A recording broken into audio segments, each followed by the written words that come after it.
You're listening to the ESO Network, your station for all things geek.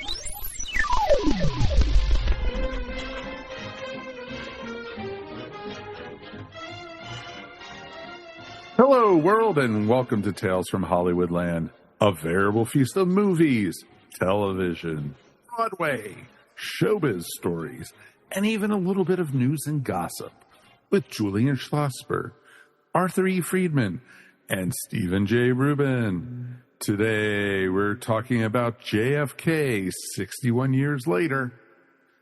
And now, here's Steve. Hey guys, hello everybody. Today is the 61st anniversary of the assassination of John F. Kennedy. And we could devote a week's talk on Kennedy alone, and we won't have as much time to do it, but I thought we'd start off the conversation amongst Julian, Arthur, and I and talk about that day, that Friday, what you were doing. What do you remember? Because like Pearl Harbor, like 9/11, people remember exactly where they were. Arthur, you start out. Tell me where you were on November 22nd, 1963. I do remember it so well. I was working, I was singing in show business at the time. I was working in a nightclub on Long Island, and I was shaving when I had the radio on, which we would do. A lot of people, we would have like a little battery radio, or we had a radio in the bathroom where we lived. And I heard someone break in and say, President Kennedy has been shot and wounded. And so help me, what he said next was, a black man was seen at the window of that book depository. That's what he said. And then it just faded out. My dad was at the time, had his day off, and he was napping on the sofa in the living room. And I said, geez, Dad, I kind of shook him. I said, I just heard an announcement that President Kennedy was shot and wounded or something. And the next thing I knew, he got up. I went back to the radio, and they said, he might be dead. And so we turned on the television, and we saw Walter Cronkite come on with the news. It was unbelievable. I mean, for us as a family, as it was for every family in America and the world. But I was able to see that from the very first announcement. The wounded thing, the erroneous thing about a black person was seen in the window, to Walter Cronkite coming on with that such a serious kind of a look, glasses taking him on and off, and finally announcing, of course, that he was dead. It was unbelievable. Julian, add to it. You were there as well. It's true, Arthur, and I mirror in a similar situation. I had gotten out of the Army, and I was finishing up at NYU University in New York, and coming out of class. And a stranger on the street stopped me and said, the president has been shot. I said, shot? Yeah. He said, shot. I said, is he alive? He says, oh, yeah. They've taken him to Parkland Hospital, as if I knew what Parkland Hospital was. Like you, I ran home to see my parents at that time, and we watched television that entire weekend. We just watched it. We never stopped watching TV. And we all watched Lee Harvey Oswald being arrested. We saw Jack Ruby shooting him. All of it on that weekend was one of the most horrendous weekends of my life, because I think I spent more time crying than anything else, just crying. I mean, here's what I want to get across, which I know two of you guys will know. Mike wasn't around for it. We grew up with Harry Truman and Dwight Eisenhower, grandfather figures. All of a sudden, this gorgeous-looking, intelligent, articulate man is the president of the United States. My whole life changed because I got involved in canvassing for JFK. I mean, all of a sudden, the government and politics meant something. It meant nothing before that to me. Now the young people know him for affairs that he had or Marilyn Monroe, whatever, but it was totally different at the time. Of course, the press wouldn't report what they report now, so we didn't know any of that. We just knew a gorgeous wife, 2 beautiful children, and a man who was like a movie star, except he was president. So right, Julian, we have to add to it, I think, that first of all, I was born into the last days of FDR, as I think you were, before he died. But I had no memory of it except I do remember some things, but I remember that not only was it FDR old, Harry Truman old to young kids like us, as the 40s went on, Eisenhower was old, but their wives were old as well. That was the picture we had of the wives of Eleanor Roosevelt, of Bess Truman, and Mamie Eisenhower. And here came, as Julian said, here came this guy. And we're looking at it as late teens, maybe 20 years old. And here comes this guy in 1960, and it's unbelievable. Look at him. He's young, and his wife, look at her. And so all of that,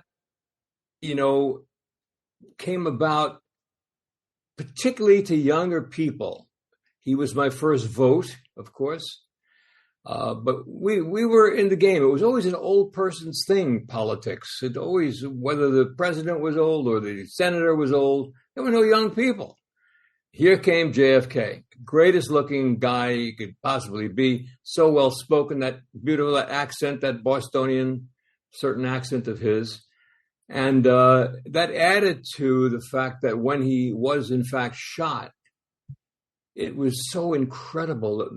My God, how could this happen? I was in junior high school. I was in history class. Interestingly, I had a very tall teacher. Her name, no joke, was Mrs. Large. And Mrs. Large came into the classroom and announced to our class that President Kennedy was dead.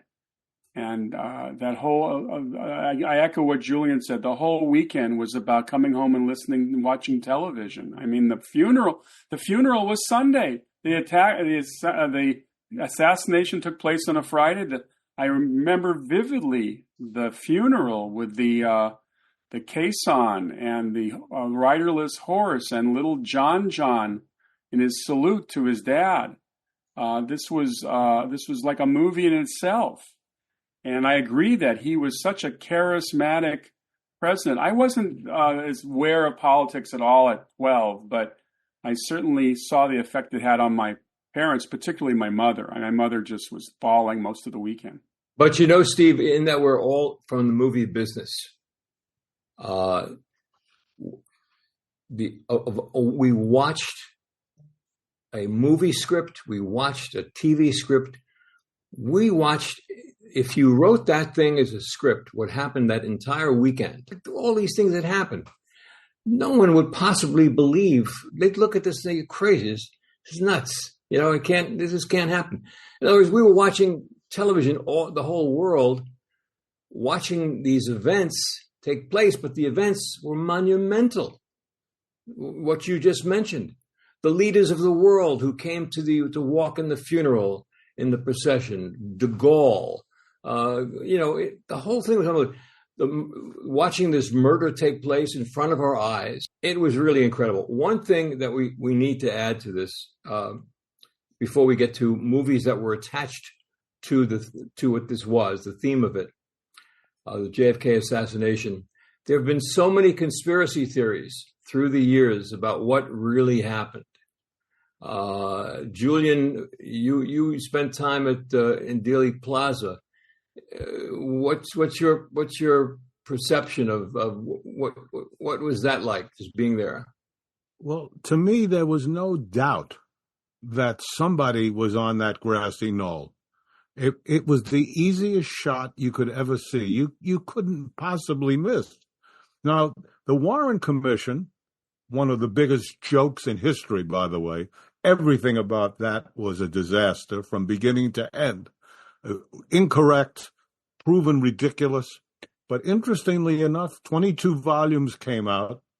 And with 22 volumes, Life magazine and New York Times initially applauded it. How terrific. Oh, it's so extensive and it's so great. And it took a guy named Mark Lane. You remember that name? Mark Yes. Lane. And the book Rushed to Judgment, which is what they did. They rushed to judgment.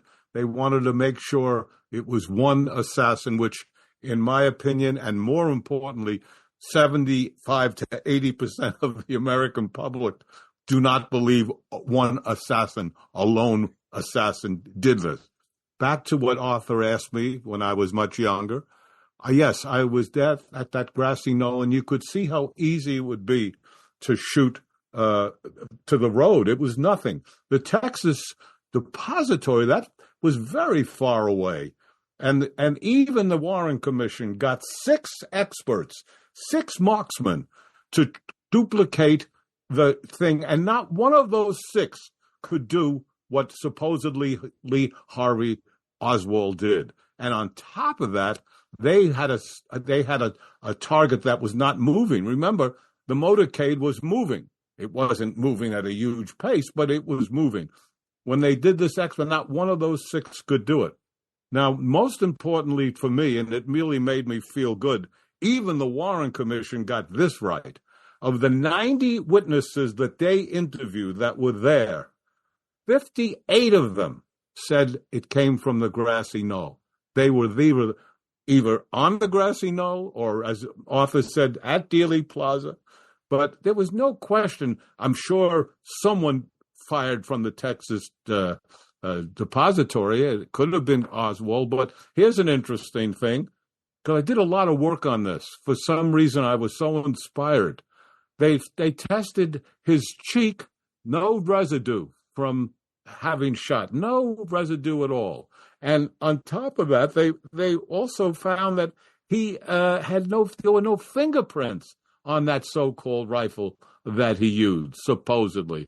So the idea that many people feel that Oswald was a double agent for the CIA, that he had worked for the CIA, and that, remember his quote, and that you can hear, it's on all over. "I'm just a patsy," is what he said when they interviewed him. "I'm just a patsy." Pretty frightening, to say the least. Julian, having studied this as you have, what is your personal opinion as to what happened? It's 61 years. Well, yeah, what do you believe happened? My personal opinion is that there's no chance in the world, in my opinion, that it was a lone assassin, whether it was Oswald or anybody else. There's no question. You can't do what was done, this so-called triangulation where you get shot in different ways. So I believe that. Why it was done, there's so many possibilities. One is that JFK had cut the Texas oil depletion allowances. Well, the Texas oil people weren't happy, and certainly if they got rid of JFK, who would be president? A man from Texas who would be more than happy to make sure that the oil allowances were not taken away. And that's exactly what happened, as far as the oil depletion allowances. But now, don't you think that... Let me just finish off. Because I want to just get that over the point. The big thing also were the Cubans. Cuban and the Bay of Pigs had been a disaster. Many of the people from Cuba blamed JFK for the Bay of Pigs, and certainly he took responsibility. But ironically enough, he was pushed to do it by the head of the CIA named Allen Dulles. And by the way, guys, who's one of the people on the Warren Commission? Allen Dulles. Don't you think that in 61 years, how could that secret of what really happened remain a secret? Don't we all think that it would have come out by now? Also, isn't it interesting that the paperwork, when they release some files, there's always a lot of redacting in the paperwork, the big blanking out large sections. Why do they keep on blacking out those large sections? I think one of the things over the years I've learned at least in reading a lot of this stuff, is that there was a great concern that if the conspiracy was revealed to the American people, it would have a terrible effect on us as a country and our relationships around the world. Even may have affected our relationship with the Russians, because there was a chance that we could go to war over something relating to Cuba if it proved to be one of the Cuban assassins was in the group. I think that there's something there. I think they covered it up all these years because of security concerns. But do you really think that it could be covered up for all this time without it getting out? How many secrets? Tell me about a secret that has been kept all these years. Well, also the other thing is, and I was just reading some background on the movie JFK, which was a lot closer to the facts than a lot of people know, that since the assassination, 18 witnesses have died in strange ways. You know, and they say that the chances of 3 witnesses dying in strange ways is like 1 trillion to 1, but 18 people who had things to say. And even, isn't it interesting? I think it's true that the Warren Commission did not speak to Jack Ruby. Jack Ruby begged them he said, get me out of Dallas, take me to Washington, and I'll tell you everything. And they did not do it. Now, you know, the famous panelist from What's My Line, Dorothy Kilgallen, went to Dallas, got in to see Jack Ruby, had the last interview that Jack Ruby ever did, and then died very suspiciously. There's a whole book on her death. There are 40 people died in this thing. They have 4. Starts out, Arthur and Steve, Mike, you might know a guy named Irv Kupchinek, remember, from Chicago? Yes, Irv Kupchinek, sure. His daughter was on the phone making a long-distance call, the operator, and she screamed into the phone, they're going to kill JFK, and then she was killed. So the amount of people besides Dorothy Kilgallen and Kupchinik's daughter, the amount of people and how they died with suicides and murders. It wasn't just, and these are factual things. These are not crazy people talking, but there was suicides and murders and unbelievable amount of people who died on this. Arthur, you have a very good point. I don't know how anything can be kept secret, but I do know this, and I think we'd all agree, all 4 of us, that we often only know the tip of the iceberg, that we rarely know the whole story. And I think that's the case here. It must be pretty horrendous. And certainly Bobby Kennedy, alive at that time, must have known what was going on. Had to. And I do remember Nicholas Katzenbach. He was the kind of Bobby's right-hand man. He wrote a letter or a note saying, we can't let this out. We can't let this out. Well, so I remember that. 75 years, Julian. Somebody said, right. We'll know the facts in 75 years. How about Lyndon Johnson? Do you really think that he didn't know what happened? He had to know what happened. No, a lot of people feel that the finger pointed to him, not that he pulled a trigger, but that he wanted to be president, and he certainly came that way. Also, listen, the mob is being investigated by Bobby Kennedy, and the guy running the mob in New Orleans, a guy named Marcello, is heard on a phone call that they're tapping saying, we got to get rid of Bobby, and someone, maybe Marcello, says, if you want to kill a dog, you don't shoot the tail, you shoot the head. Mm. Pretty frightening stuff all the way. If I had to make a decision as to what really happened, even though I'm not sure. I've read so much stuff about it. We've all been through so much of what happened. But if I had to take my guess would be that it probably wasn't Oswald alone, and that it had something to do with the mob. The facts of what took place in that period, what happened with Bobby Kennedy and what happened with JFK, having the mob on his side for the election. They may have done something. Apparently they did in Chicago or the state of Illinois to get him into that to win. And then they expected things, and they got the absolute reverse. He puts his brother into the Attorney General's office, and he's attacking the mob all the time. That would be my guess, but it would be a guess. No, it's true. I mean, there's so many possibilities. The mind boggles at it. But it's always interesting to try to wonder about Jack Ruby and how the hell, who was this guy who owned a strip club? But people said, oh, he was a gun runner for the mob. Oh, he knew Giancana. You don't know. There's so much. It's so strange. All we know is what I said earlier. Get me out of Dallas. Take me to Washington, and I'll tell you it all. 10 years ago, I picked up, I should say, I hefted Vincent Bugliosi's book on the Kennedy assassination. I mean, this book weighs about 5 pounds. Yeah. And it goes into so much detail about so many things. And he was convinced that Oswald was the lone assassin. But there are a lot of holes even in his book that don't make a lot of sense.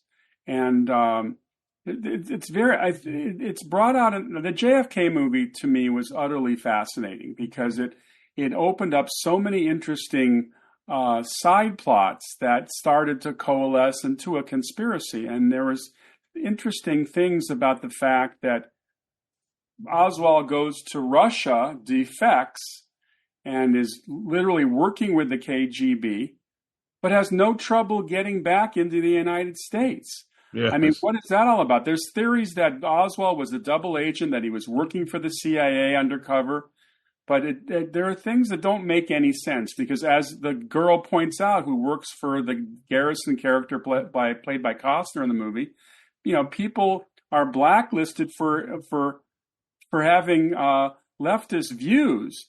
This guy was already working with the Soviets in Russia, and he gets back in the country. So I think it's pretty obvious that he was working for our government in some way. And in fact, he had a meeting with the local CIA, or was it FBI? May have been FBI in Dallas beforehand, because he was known to these people. Lee Harvey Oswald was already on the radar from when he was in New Orleans, promoting pro-Castro agendas. And it's all. Did we ever find out, Steve? Did we ever find out what happened from the time the police captured him and obviously beat him up, trying to get information from? What was the Bugliosi take on what information the police got from him while he was in custody? It's a bit of a mystery because none of it. There are no notes. There are no recordings of interviewing Oswald. It's very shady. There are so many. There are more holes in this story that have never been explained. Now, some of the stuff in JFK might have been a little bit off but supposedly everything that Oliver Stone stands by everything. But I mean, his movie was attacked, but it was a big success, as we know. Good movie. It actually encouraged the government to start a new investigation into the assassination, which eventually concluded that there was evidence of a conspiracy. Yes, that was the Church Committee, I think it was called, Frank Church. And that's they finally admitted it 100 years later that it was true, but they keep pushing back the years they're going to let out the files. Right. They originally were going to, so there's a reason for it, and they don't want the American public to know it for whatever One their of the reason. monumental things that happened in that unbelievable weekend and the aftermath was, Don McLean wrote a song and had a huge hit of a song called American Pie. Bye American Pie.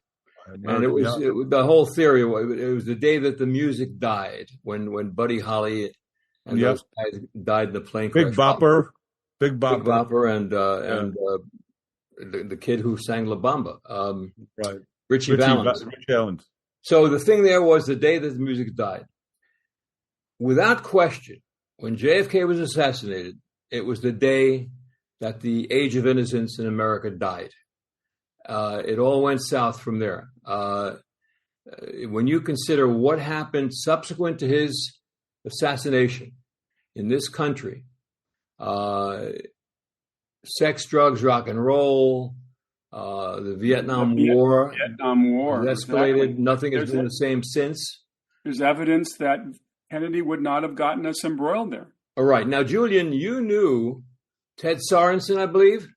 I did very well. I knew. And I'd like to know if you ever discussed with him what his thoughts were on JFK getting us out of the Vietnam War in its earliest stages. I did discuss it with him. He did tell me things. He asked me to keep it private, and I'll respect that. I will. I will tell you a funny story about it, though. Ted Sorensen was the number one advisor to JFK. He co-wrote, or perhaps wrote alone, Profiles in Courage, the bestseller. And he had a bad back. And he knew that the president had a bad back. So he went to see him. And he said, Mr. President, I'm having trouble with a bad back. Can you get me an expert? And JFK said to him, there are no experts. Yeah, right. and I think people with a bad back would all agree. Because of that bad back, JFK wore a very strong brace, which he was wearing in the limousine. It's thought that if he wasn't wearing that brace, which made him very rigid in the seat, the recoil from the first shot would have knocked him to the floor. And I think he would have been less of a target for the kill shot.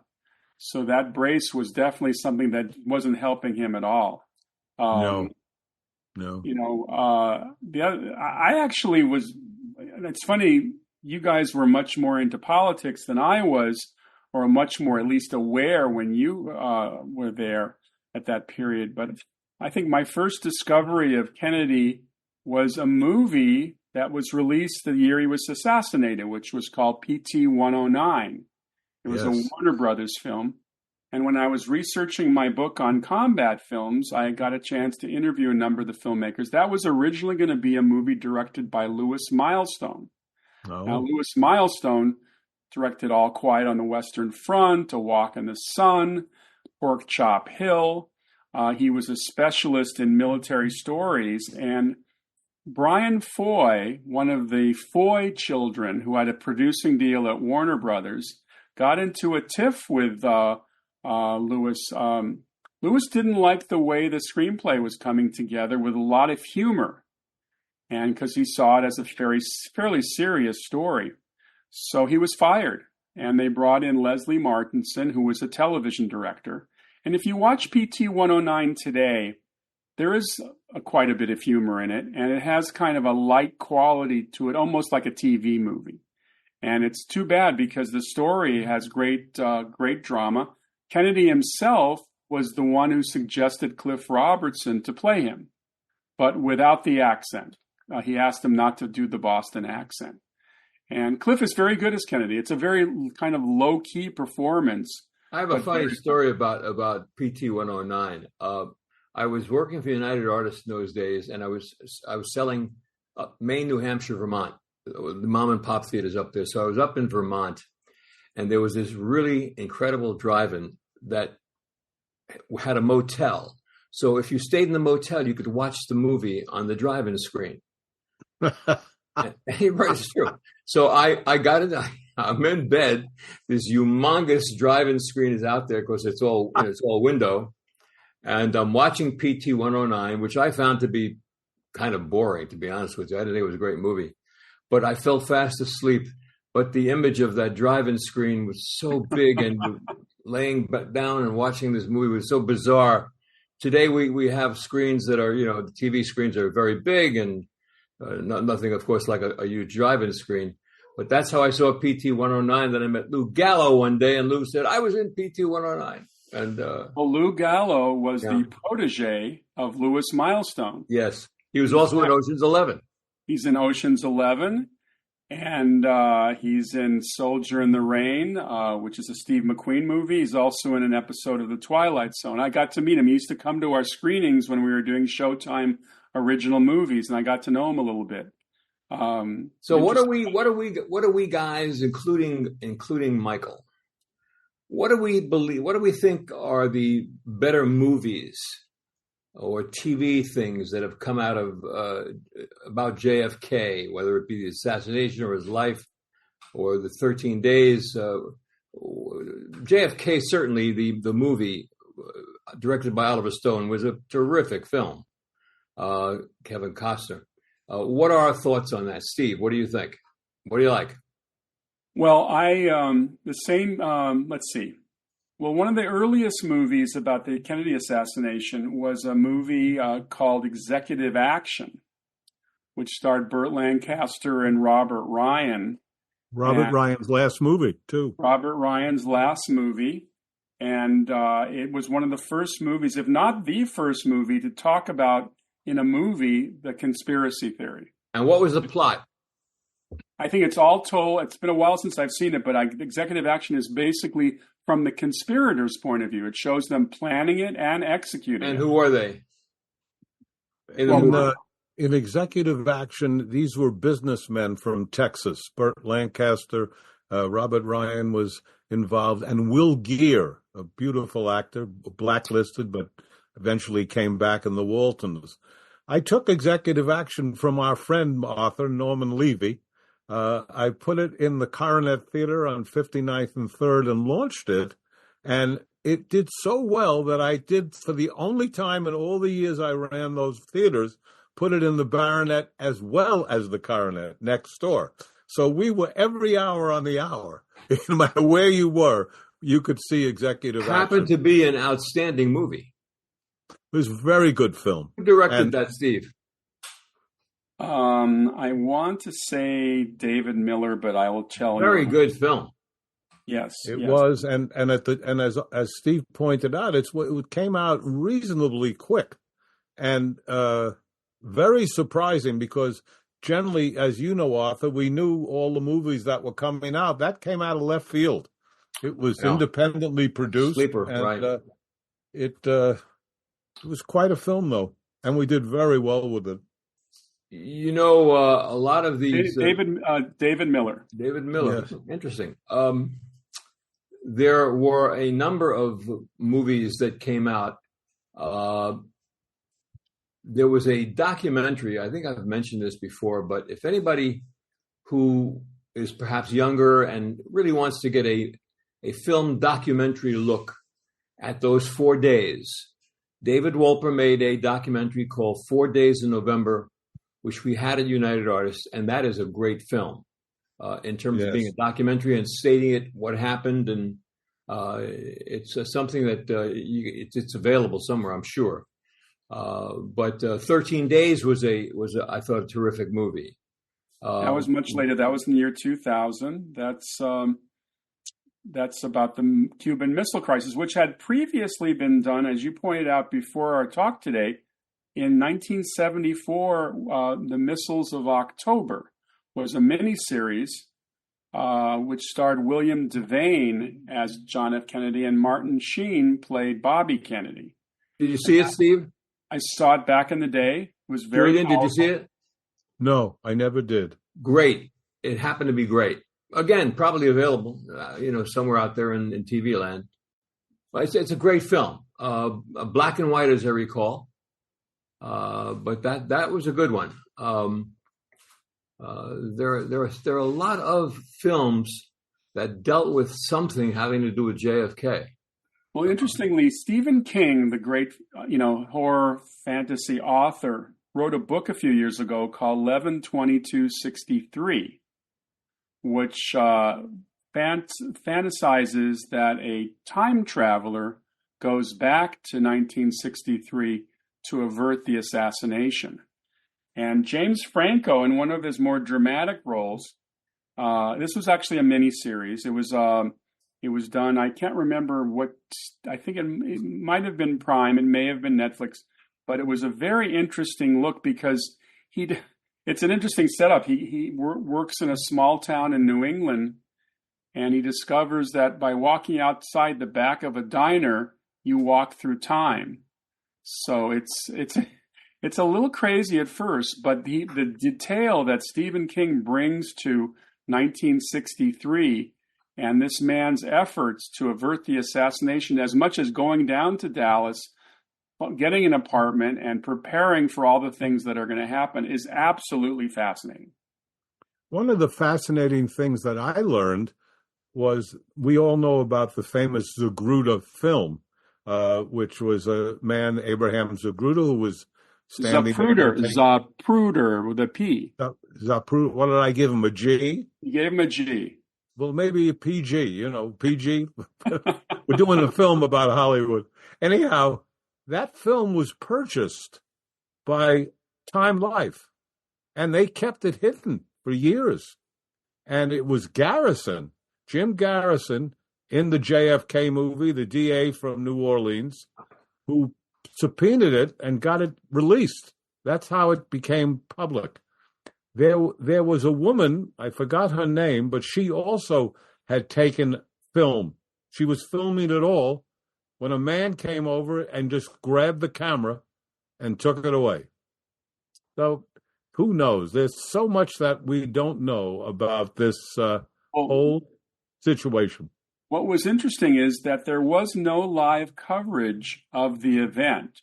It wasn't on national TV. It wasn't even on local TV.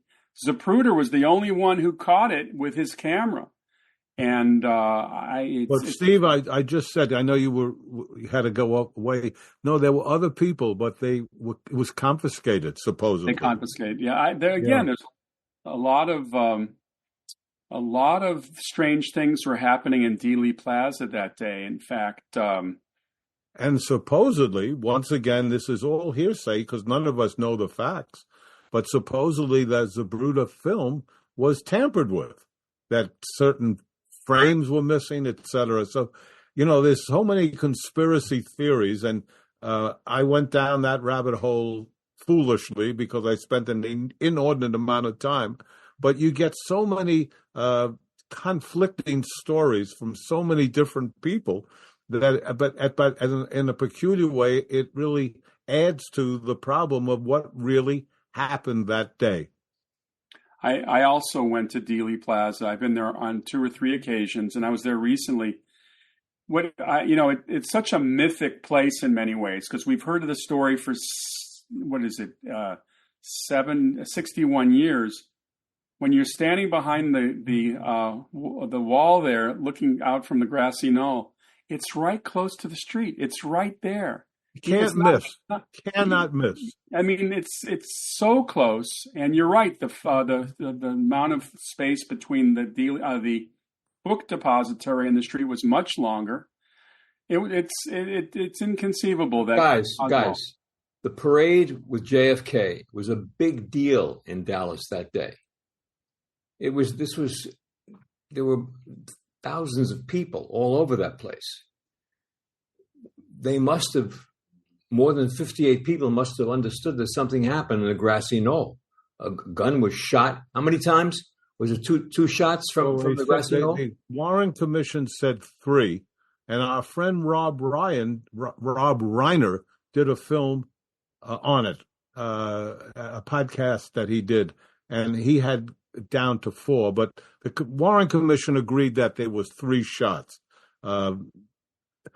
Governor Connolly, of course, we've heard about that magic bullet that went through JFK, went through his chest, his arm, ridiculous stuff, and that the bullet itself wasn't damaged at all. I mean, it was found sitting on a stretcher at Parkland Hospital in the hallway in pristine condition. That makes no sense whatsoever. None. Well, did Rob Reiner have an opinion on what happened? Oh, yeah. He named in that film, he named people. He actually named the 4 people he investigated and felt were the folks who did it. Uh-huh. One was a very unhappy man from Cuba. And it's one of those things where the more you read, the more you get confused because so much happened that doesn't seem to make sense, and yet it's accepted or was accepted. The Warren Commission now is a total farce. I mean, nobody accepts the Warren Commission at this point. but they had to do it, they felt. And President Johnson got people on there who didn't want to do it. His buddy Richard Russell fought him, did not want to be on that committee. Earl Warren didn't want to do it. He said, I'm the Chief Justice. I don't have time to do this. Wasn't it called the Blue Ribbon Commission?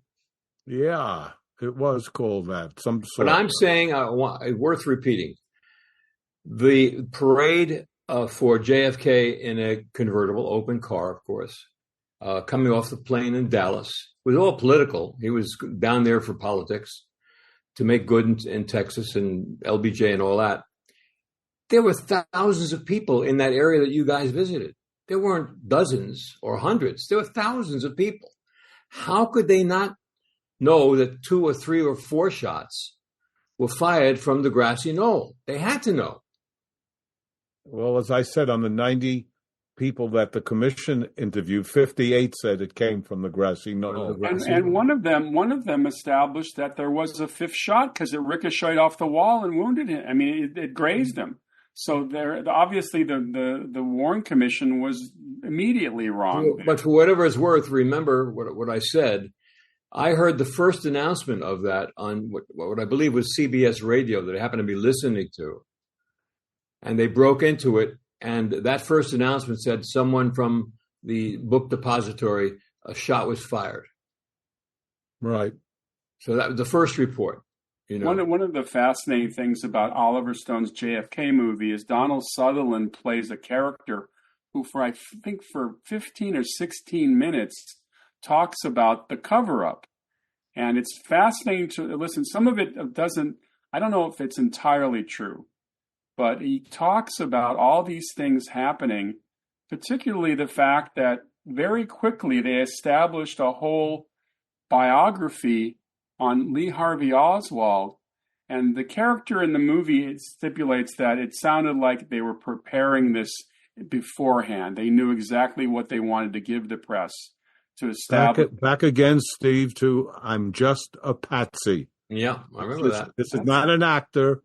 This is Lee Harvey Oswald in his words. I'm just a patsy. Now, they asked, how could he get the rifle into the Texas depository?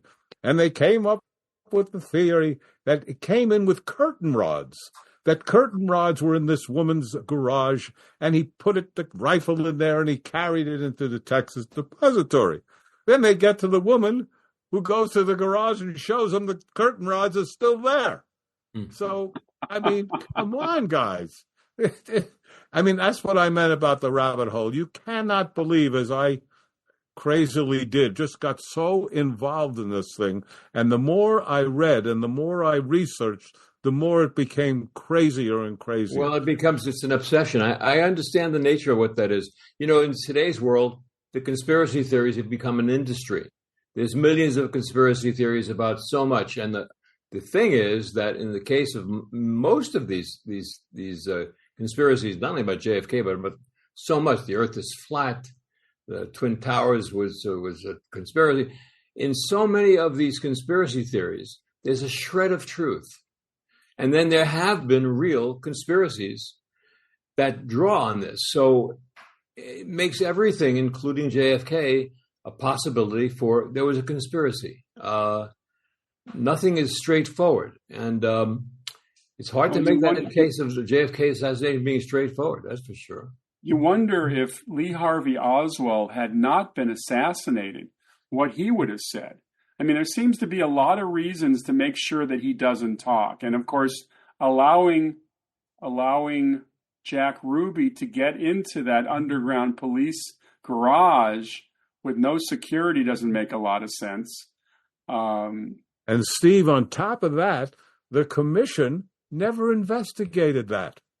That was the most amazing thing. Here's this commission supposedly doing the whole thing, and they refused, by the way, to investigate how Jack Ruby got into the garage. Right. A dear friend of my wife married Tom Pettit, who was one of the journalists who were there present when Ruby killed Oswald. and he was drinking a couple of beers. I was at some kind of a party with him. I said, what was that like? He fell at my feet. He fell at my feet. I couldn't believe it. He did. And if you see film on it, you'll see Tom Petty standing right there. Another thing about that assassination was, do you have any idea how many journalists came out of there that succeeded, like Dan Rather, who happened to be in Dallas at the time, working for one of these state networks, and others, Bob Schieffer, a whole bunch of those guys went on to have big careers in the news world. They have opinions too. Be interesting to see a 1,000 opinions from people who were there of what their thoughts are on it. Well, how about this one? The brain of JFK, which was supposed to go into the National Archives, disappeared. They've never found it. It's disappeared. I mean, come on. What are you talking about? And JFK's personal doctor signed the death certificate and was supposedly in charge of the brain, but he doesn't know what happened. And when they went to him, he said, I can't talk about any of this. I'm not permitted to talk about it. So God knows what the hell really happened. I just hope we're alive to find out if they ever release it, what the story is. I think they're waiting for everybody to go, and then they'll release it, where people don't give a damn. No, well, maybe. But there were an awful lot. Again, for a secret to be kept that long is almost impossible. Secrets do get out after a while. Let's talk for a little bit about Arthur, can I just say this one thing? Yeah. If people are being murdered about it, no one wants to say, I think I'll tell you the story. I mean, it is a way to stop the idea. Literally, I mean, I'm not kidding. People are jumping out of windows that are supposedly not being pushed, but they're supposedly, you got to investigate. If you investigate these murders and these suicides, it makes unbelievable, frightening things. Yeah, you have a point without question. Let's talk about JFK himself. What a great-looking guy this was, especially as a president. Julian said before, he's like a movie star. Guy was great. Now, I had the occasion to know a lot of the guys like Milton Berle and Red Buttons and Tony Martin and a lot of the guys at the Friars Club. And they Eddie Fisher told me he was he was like an unofficial member of the Rat Pack, JFK. He was in a word that we used to use, he was a swinger. Well, everybody kind of knows that. The reputation was a womanizer and all that. But he was one of the guys. He went to Vegas and he was involved with so many different women. And one of the key guys in the Friars Club told me his thing was he would always tell the girls beforehand, I got a bad back, so all I can do is lay on my back. Okay, that's it. And none of them said, that's terrible. They said, don't worry about it, Jack. Have no fear. I'm here, whoever that I'm was. And God knows there were a lot of Ims. Yes, we actually saw that a couple years ago in the release of that Marilyn movie, which was not the most flattering portrait of anybody, but certainly not Kennedy. And there are also conspiracy stories about Marilyn Monroe that maybe she didn't die of didn't die of a drug overdose, that maybe she was murdered. And but it's an industry, Steve. There are conspiracy theories now about almost everything. Absolutely. And it's really kind of strange when you kind of start feeling, when you see you look at the polls that are taken after the assassination, after the Warren Commission, and the American public continues to go up to the point of 80-some-odd% believe it was conspiracy. I mean, at that point, even the American public got the scoop that this is not one guy, lone wolf, doing it. Look at this conspiracy around this recent assassination attempt of Trump. Some people think it was all a setup. They do. It's out there. But go back to the depository. They did find the rifle, didn't they?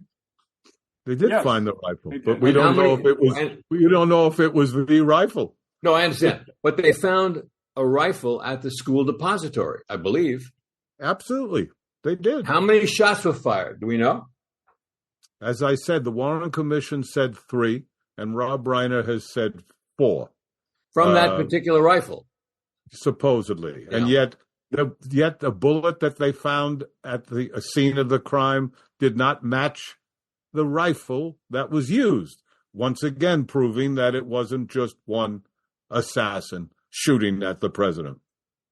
So it's a pretty frightening story. And 61 years later, the fact that we don't know the answer, as you said, Arthur, strange. It's sure strange that we don't. Never got out. Yes, Could you imagine? Could you imagine what things were like at the Parkland Hospital that day? Could you imagine? The day is going on, they're doing whatever they do, and all of a sudden, there it comes. Well, Oliver Stone makes a big deal about the fact that the doctors were not allowed to do what they're supposed to do, and that there were these top grade military officers, I think in the Navy, who were saying just to wrap it up. So they couldn't check a lot of the things that were telltale about the exit wound or the entry wound. And this is a big part of the Stone film, and certainly controversial today. Steve, what is your opinion of Oliver Stone's film JFK? Well, I think it's a brilliant film on so many levels, both the performances. Costner does an amazing job. In fact, he may have the longest monologue in film history. I think it goes on for 45 minutes. I mean, he's in the courtroom. It's just him talking for 45 minutes, except for somebody yelling objection a few times. But he's marvelous, and the technical aspects are marvelous. They spent a fortune. They got the city of Dallas to let them not design, but they to do the art direction on Dealey Plaza to bring it up to 1963 standards. You know, Julian, when you were there, I mean, when I was there, it looks kind of the way it looked then. I mean, behind the grassy knoll is a parking lot, and that's railroad tracks. That hasn't changed in 60 years. No. Jim Garrison, they went after Jim Garrison, the press, a lot of people did. But he was a war hero. If you check him out, I think he worked for the FBI at one point. He wasn't some kook that they made to be a crazy guy. But he lost the case. He lost the case because they didn't have enough material or evidence on Clay Shaw, who he believed was involved in it. Conspiracy. I remember in the late 60s, the Herald Examiner used to be our second newspaper in L.A., and they were known for their blaring headlines. And I remember vividly Garrison being in a number of those blaring headlines. It was nationwide news because he was the first person to bring a case involving the Kennedy assassination. So that was huge news at that time. How about the casting in JFK? I remember so well Ed Asner, right? Yeah, Ed Asner strange role. Guy Bannister, who played the kind of the heavy, and Jack Lemmon played his lieutenant, and he actually pistol whips Jack Lemmon. And it's so funny seeing Ed Asner, a very staunch liberal, playing a very staunch conservative. That's good acting. Likewise, Robert Ryan in Executive Action, exactly. Well, wait a second, guys. How about Newman Wayne Knight as Garrison's one of his assistants? That's right. That's right. Well, by the way, Wayne Knight was in the news yesterday because he's lost over 100 pounds. He's no longer the tubby Wayne Knight. He's a svelte Wayne Knight. It says it's cost him some acting work. And then Tommy Lee Jones as what's the defendant's name? Arthur, you just mentioned his name. Played the gay man in JFK. Was it Clay Shaw? Was he Clay Shaw? Yeah, he played Clay Shaw. And Joe Pesci was marvelous as David Ferry, that wacky. With the eyebrows. With the eyebrows, exactly. And Kevin Bacon's in the movie. He plays the gay convict who.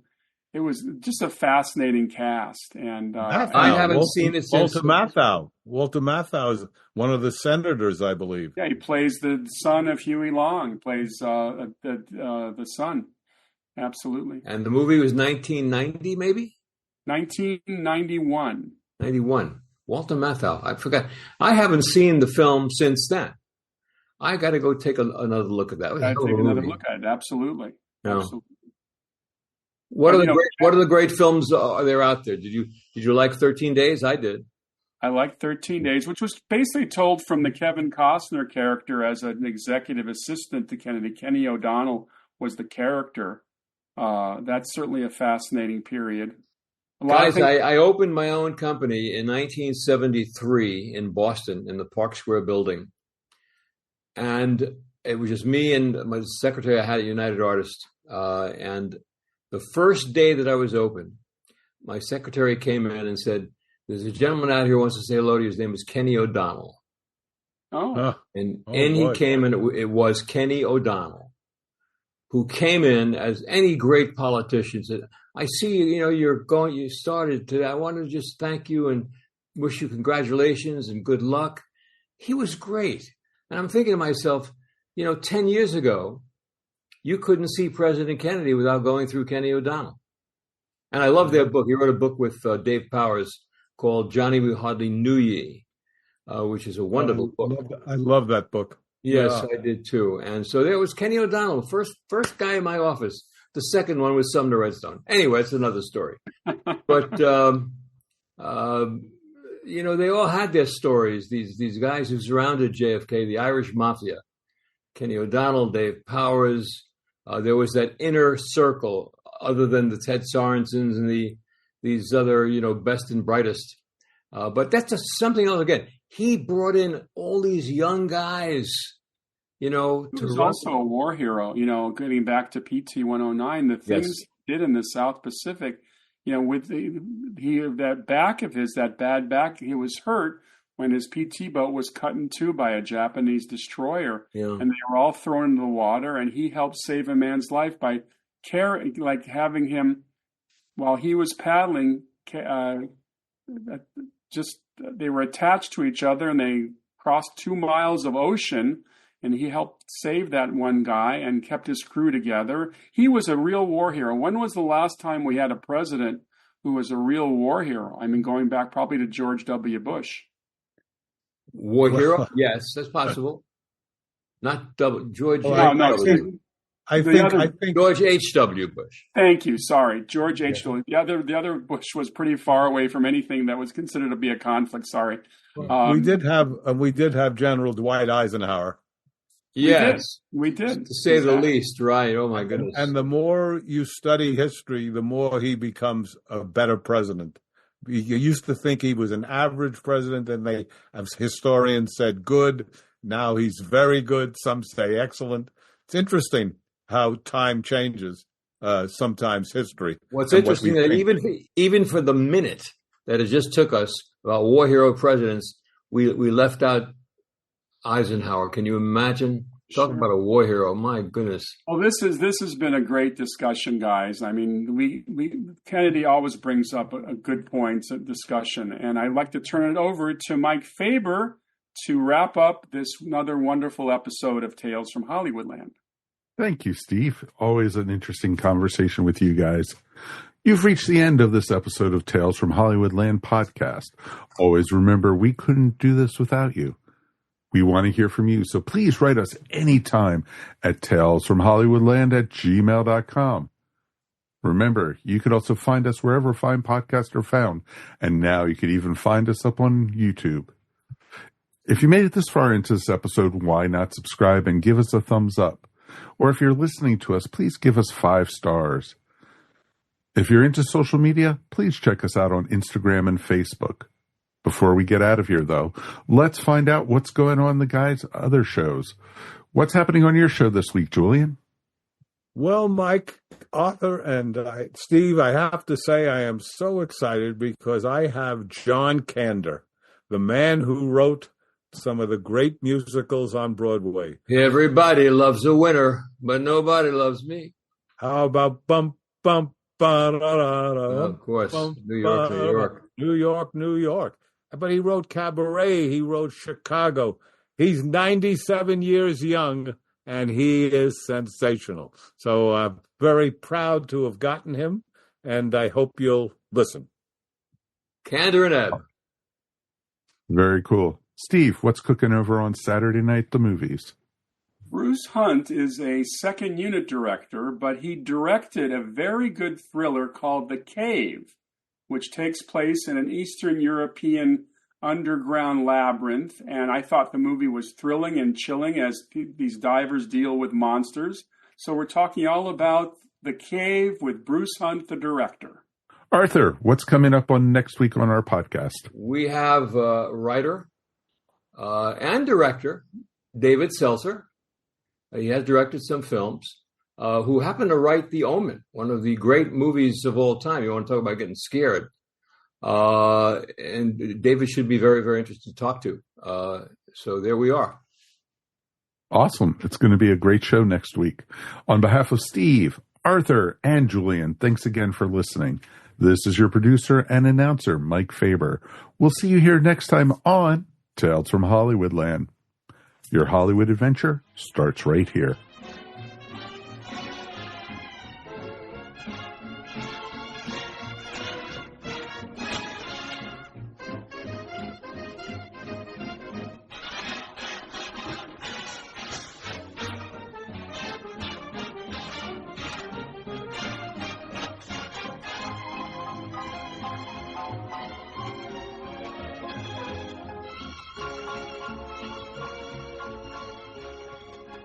Winter is coming.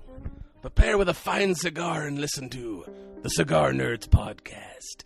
We smoke cigars and talk about movies and all kind of nerdy things. Available at cigarnerdpodcast.com. Also on the ESO Network at esonetwork.com. This has been a broadcast of the ESO Network. Be part of the crew and help support our shows by donating to our ESO Patreon or by shopping at the TeePublic store, which can all be found at www.esonetwork.com. The ESO Network, your station for all things geek.